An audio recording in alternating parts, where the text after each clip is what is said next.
আমরা ইতিমধ্যে সেই গুহার ভিতর প্রবেশ করেছি। এটা আসলে একটা ভয়ঙ্কর জায়গা। এখানে কিন্তু গুহার মতো কি আসলে সূর্যের আলো আজ পর্যন্ত এখানে সম্ভবত আসেনি। তো এটা আসলে খুবই ভয়ঙ্কর। সুমন ভাই, গুহার ভিতরে প্রবেশ করেছি। এখানে কিন্তু আসলে সূর্যের আলো সম্ভবত আসে না।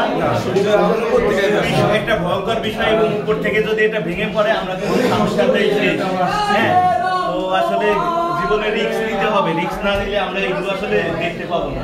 তো আমরা সামনের দিকে অগ্রসর হই, দেখি কি আছে। দেখি সুমন ভাই কিছু বলেন। সুমন ভাই, সামনে তো মানে সামনের গর্তটা অনেক চিকন, ঠিক আছে? একদম বলতে হবে আপনি অনেক হেলদি, আপনি যাইতে পারবেন না। আমি ট্রাই করে দেখি কি অবস্থা। এটা এই গর্তটা পার হয়ে উপরে পাহাড়। আমরা কি এটার ভিতর দিয়ে যেতে পারবো? দেখি, ট্রাই করে দেখি।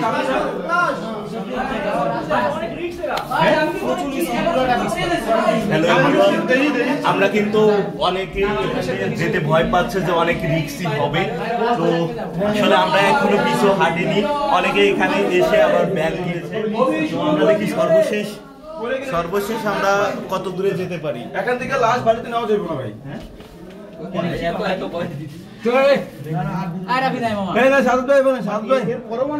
সামনে আরো অনেক আছে, আমরা